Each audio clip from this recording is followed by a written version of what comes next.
Cities like Las Vegas or Orlando and Nashville weren't much until they became destination cities, places people wanted to visit on a regular basis. Something having the women's ACC basketball tournament in town reminds us of. Well, Greensboro may never get to quite their level, but a big part of what makes the entire local economy hum is people coming in from the outside and spending time and their money here. This evening in the Buckley Report, Bob's going to show us how the area is still banking on that strategy.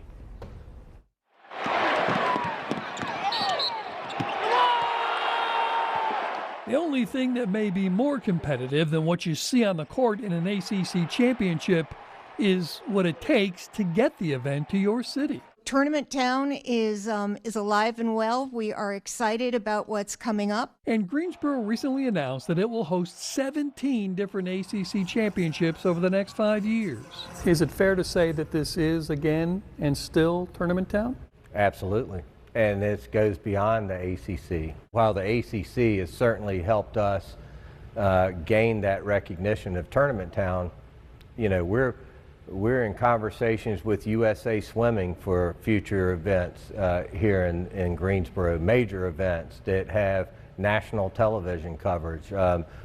USA Gymnastics. Those sporting events have helped Guilford County rank 5th in tourism dollars in the entire state. Keep in mind, we don't have a beach and we don't have mountains. That is all sports tourism. To be 5 out of 100 counties, that means a lot. There might not be a single entity that contributes more to that than the Coliseum, which hosts more than 1,000 events a year, attracting 1.5 million people, with the men's and women's ACC basketball tournaments being the crown jewels, generating nearly $21 million between them last year.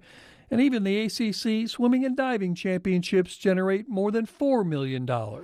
But being a sports tourism destination takes constant investment. As Raleigh and Charlotte are both getting ready to invest $200 million in their arenas each.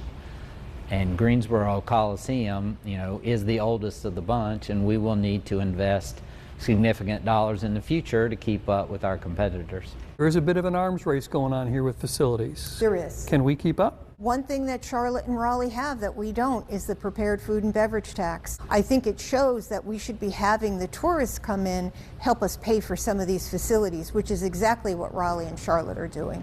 There was pushback when we last talked about it. What we are trying to appeal to them is that they're going to have more customers. You know, we've spoken to a lot of restaurateurs who have said, well, we have plenty of business right now. What they don't realize is we're in jeopardy of losing them. You know, they'll go to other places, not necessarily Raleigh or Charlotte. They can go to any state they want to. And the ACC is taking its biggest event, the men's basketball tournament, to other cities, with 3 of the next 5 in its new hometown. What would you say to folks who feel like these are the last 2 times we're going to host this tournament? Well, I was hearing that when we lost the ACC headquarters, and they said you'll never get it again. And here we are today. But we also never take anything for granted, and we have to continue to work hard to be able to prove ourselves. That's proven to be a winning strategy so far with the ACC. We are their most financially lucrative tournament that they do. You know, if they're looking at it from a dollars and cents standpoint, Greensboro makes sense.